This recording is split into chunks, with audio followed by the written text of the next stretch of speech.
What's up, guys? Welcome back to a new video. Today we'll be talking through our Olympic experience. I only watched, so it'll be mostly Daniel's. But we'll start with the pre-camp. And I was on that one, so I can talk about it a bit. So, what an intro. So, we're going to talk about the pre-camp. We were in Dublin a couple of days, about a week before we went to Paris. Sorry, yeah. And well, Nathan came along with me, which is great, and my coach Andy from Loughborough. It was quite nice. We were in this hotel, so I feel like it gave us a great feeling that we weren't going to the Olympics, which I think was quite important. And what else did we do, Nathan? On the pre-camp? Yeah, a lot of table tennis. That's how we went to the zoo. Oh yeah, we did. We went to the zoo, Dublin Zoo. Yeah, but I did enjoy the pre-camp a lot because we got to train in our pool. I think 4 years ago we used to train in that pool in Dublin. And then obviously we race there every year. But yeah, I really enjoyed going back and training there. It was fun. We had Andy, Steve coaching us, and yeah, it was really cool. Yeah, and we did some sets and everything, and we had like an open training session as well where loads of kids came along and about 200 people came and watched us train, which was quite funny. I think I signed as many autographs as everybody else did. Yeah, he did probably. Because we did an autograph signing session. But overall, great pre-camp, and yeah, I think it was such a good idea putting it in Dublin because it really gave that feel that you weren't going to the Olympics, and I feel like you need that before it because it takes all the pressure away.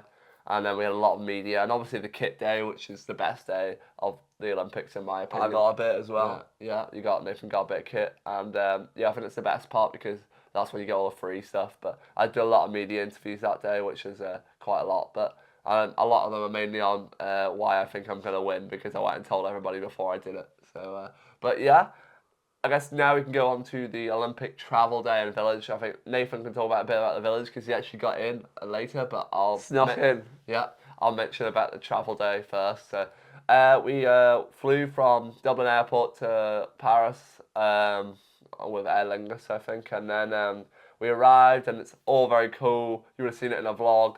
But you're on the airport, sitting there for about half an hour, and then the bus transport takes you to the Olympic Village. Probably about a 45-minute journey. Then you arrive and you sign in. My accreditation actually got rejected when I arrived in Paris because I'm a dual sport Olympian, if you didn't know. I do open water swimming now, so it wasn't on my accreditation, so they had to change it. And I think Alan Walsh's wasn't either because she had to change her photo or something like that. But we did that all at the Olympic Village, so we arrived and then walked in, you see huge buildings, a lot of flags, and then we went on a little tour around the village. Obviously, I wasn't racing for a long time, like a weekend when I arrived, because I was on the third day because we decided to drop the 400 freestyle. And yeah, it was pretty cool. It was like very like Tokyo. I actually, personal opinion, I prefer Tokyo. But Nathan, what did you think of the Olympic Village? It was very cool. I've never been in an Olympic Village before. But I didn't think the food was that bad. People going on about the food. I tried the food. I actually thought it was pretty nice. The muffins were the best. Shout out to Hendrik. But The Muffin Man. The Muffin Man. The Muffin Man. But I don't really. Yeah, I didn't really see any problems with it. I laid on the bed, your spare bed. Yeah. It was all good. I thought it was pretty nice. You were staying with the Kenyans. You met Kipchoge. I did in the lift. Marathon distance man to distance man. Yeah. Who's better? Me. I won. And then, yeah, I quite enjoyed it. On my travel day, we had an 18-hour ferry to get to Paris. Actually, wasn't that bad because I slept for 10 hours on the boat. Nathan went back to like the 1920s to get It was. I quite enjoyed going on the boat, to be honest, because there was actually Wi-Fi the whole time. Never had that before. At least when you go on a plane, there's no Wi-Fi, but on the boat, true. How does a boat have Wi-Fi? Yeah, but it took us an hour and a half to get to Paris, and it took you 24 hours. So I don't know which one I would choose. Well, the experience was the best. What was it like on the way back, actually, in the boat? I just slept again for 10 hours. Okay. I actually preferred the boat on the way back. It went way quicker. Oh, yeah? Except for when my dad was speeding because of it took us, instead of 3.5 hours to get to the ferry port, it took us 5 hours. Yeah. So we were stuck in traffic because some people can't drive. I think we should also talk about the free stuff you get at the Olympics because I know I did a YouTube video on it, but you get quite a lot. And there was some stuff I didn't mention on the vlog. You also get like this cool golden razor. And true funny story is I actually met Noah Lyles in the barber shop when I was there. So that was pretty cool. And I think he did an interview on me, but I can't seem to find it. Something about me being the Clark Kent of swimming. So yeah. Apparently I'm bringing back this glasses nerdy look. That's what everybody keeps telling me. But yeah, I mean, I don't do it on purpose. I just can't see. So but, let's talk about comparisons to Tokyo.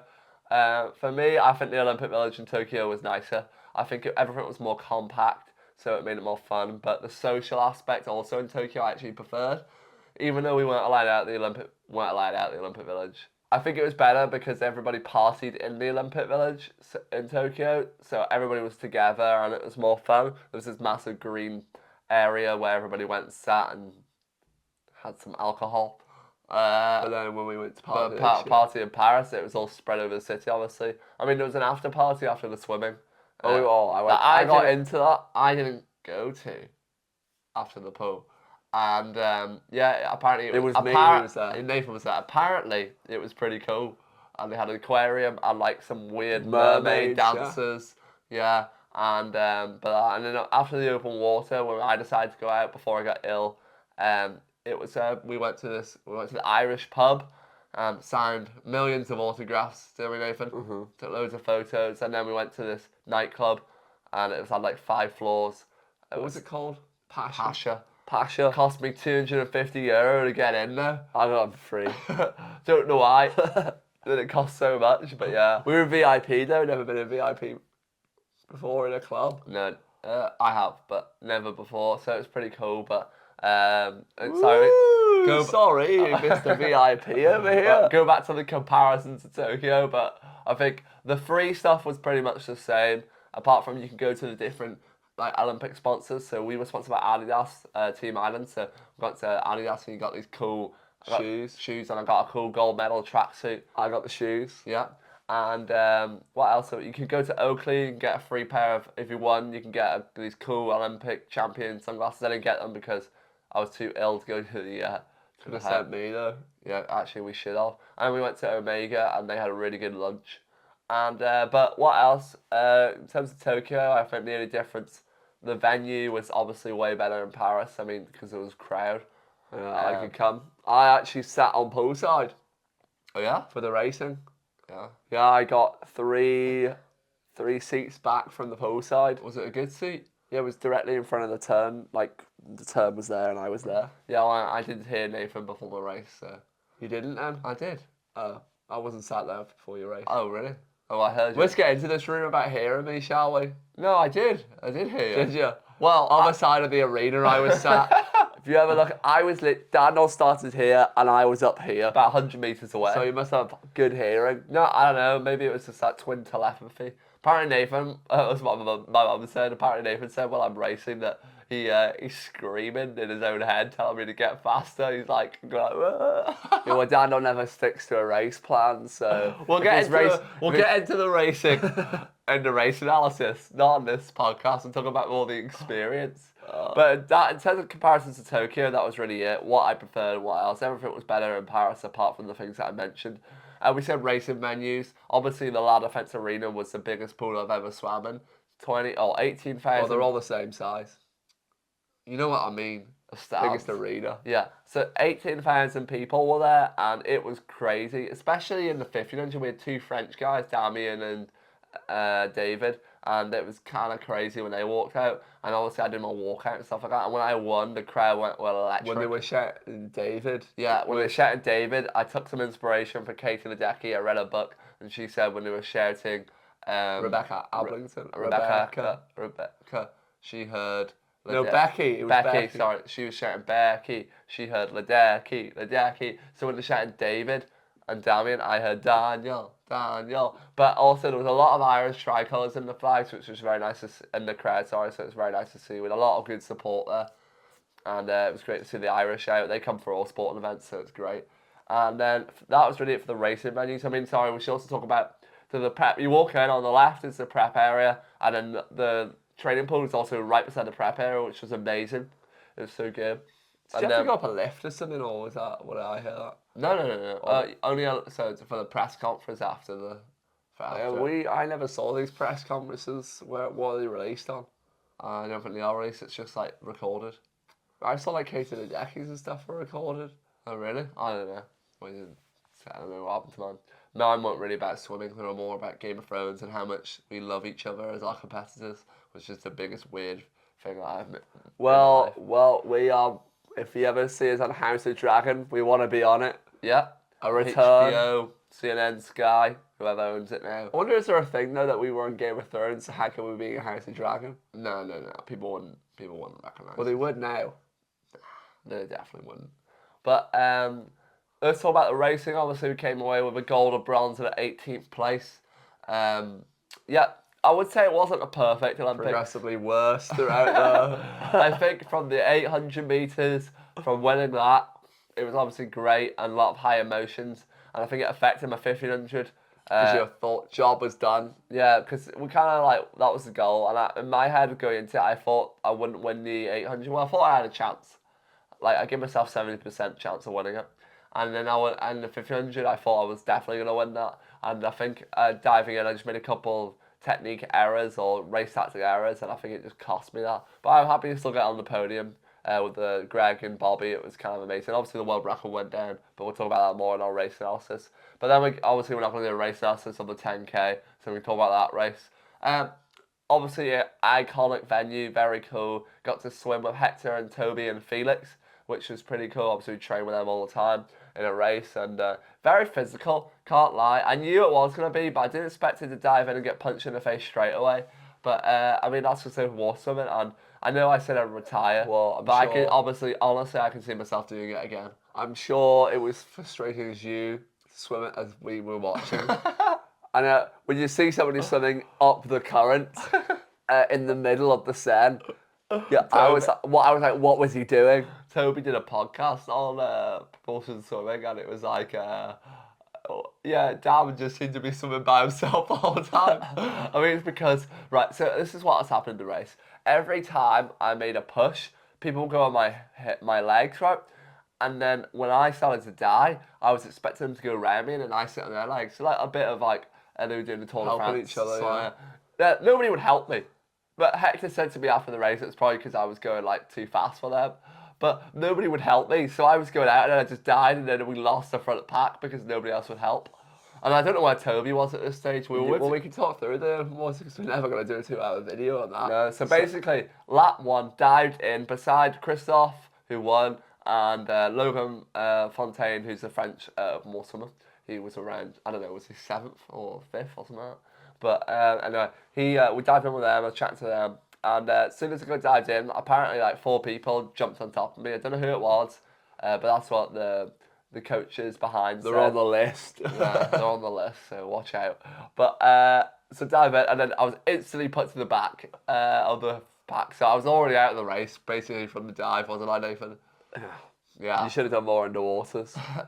Gone to the bottom of the Seine, picked up a dead body. Yeah, we were saying this. So if you went underwater to the Seine, about a metre under, and you just streamlined, you go 3 metres per second, because when the current was the strongest. So you could probably, if you just went down there, held your breath, you would probably come out at the other end of the Seine about 25 metres ahead of everybody else. So it would have been a quite good shot. Why did you do that? Well, imagine if you did go under, you didn't come back up. That's what we were saying. But sorry, lap one, going round, everybody's still together, and it was quite good. I was probably sitting in I think I was sitting in 15th. And to be fair, I just kind of sat in the same position the whole way throughout the race. I just stayed the same pace, and everybody else got progressively faster. But I mean, it's a completely different sport for me. I thought it was going to be a walk in the park, I can't lie. That was my ignorance, I guess, because coming from the pool. But they were holding a very fast pace, and I think if you're not at the front, it's very hard to bridge that gap. And I think that's the worst part about open water, is like you have to go through the motions of when you're in the middle of a race and you think, I'm not going to win this. And I mean, even though I didn't really think I was going to win, I just really wanted to finish. I was still a bit disappointed that I wasn't in the race for the win. Maybe you should have told us you didn't think you were going to win or get a medal from... Well, I thought I could still get a medal. I just didn't think I was going to win. But, I mean, ISB, I just really strive for new things. But I think I'll do another one. But anyway, that was really the open water race. The finish was horrible. I was head-to-head with Toby, and then I got dropped because I was just dead, because I had to make a move on the last lap. And you gave up. Well, the problem is, like, you're thinking, I'm an Olympic champion in this race, I'm Olympic champion already, and I'm fighting here for 14th place. I'm like, do I really care? I know that's probably not a good mindset to have, but honestly, I was Well, just that happy to was a finish. fun swim. So. Yeah, it was fun. Yeah. No, I don't know. Was it fun? No. After that. Well, we'll see I when we next do a 10K. Yeah. Well, yeah, we'll see. So that was really a 10K. We also should talk. I want to talk about the Irish perspective. I think we had quite a good showing. We also had our best Olympics ever. We had a lot of medals, and that was pretty cool to share the moment with a lot of people. I think we had 6 athletes who medaled, which is amazing. And I actually met a lot of different people from different sports, which we didn't get in Tokyo. I think more people medal than 6. It was 6 people. Nope, 6 people medaled. If you count the 6 events, surely. Oh yeah, sorry. More people medal, but 6 6 teams or events medals. You're right, Nathan. But I think I met a lot of new people, and I thought the boxers. I already knew Kelly Harrington before, but I met a lot of them like Jack Marley and all them. They were so funny.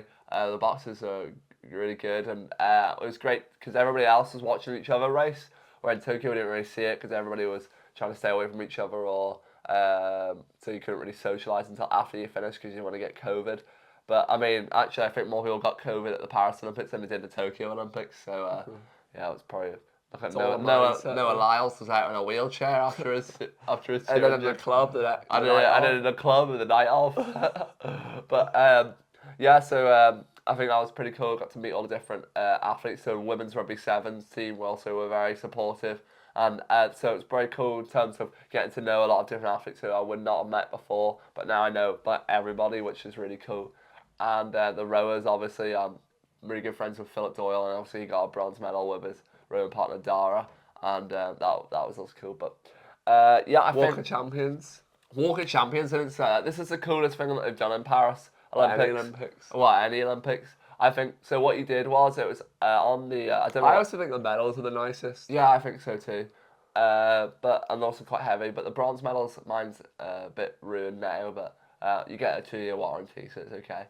But in terms of the Walker Champions, sorry, so there's this massive 15,000 people arena in front of the Eiffel Tower, and basically we got there for what time? About 4:30, and Nathan came with me as my guest. Well, we thought we'd have a seat. Yeah, that was the worst We were part. standing But for about everybody 2.5 else, this is the hours. worst thing, was everybody else was getting drunk in the Walker Champions before in the free open bar. And I couldn't because I was still racing.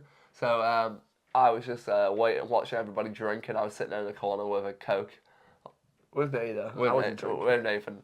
And so that was a bit sad that I couldn't socialise with everybody else. But we were really. talking to all the British rowers that we met in yeah, a couple of 'cause vlogs ago. we know a lot of different athletes now from being on so many different training camps and being in altitude with them. So You walk into the into that area and you see all these people 6'6" plus, yeah, Greek gods. Yeah. They're built like Yeah. you're like hello. But yeah, and in the walk champion itself, so you walk out down this. It's basically a catwalk, and people start cheering for you. I think I got the biggest cheer. What do you think?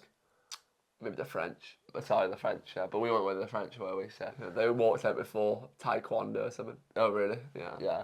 And then so we walked out, and you basically wait. I was there with a lot of swimmers like Kylie Masters, my friend Lucas Martins who won the 400 freestyle, and Mona obviously, and Isabel Gosa, and a load of other swimmers.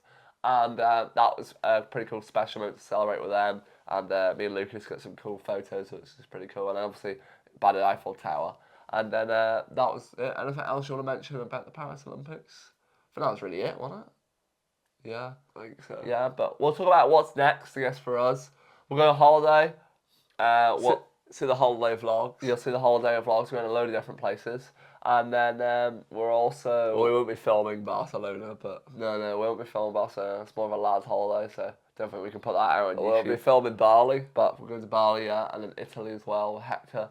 And then we come back in October for training and ready for World Short Course in December. And we're going to our first music concert ever. Oh yeah, we're going to that. That'll be cool in October. It's our first ever holiday without our parents. Yeah, first ever holiday with our parents as well, which is big step. 23 years old and we haven't been away on a holiday without our parents. Well, yeah.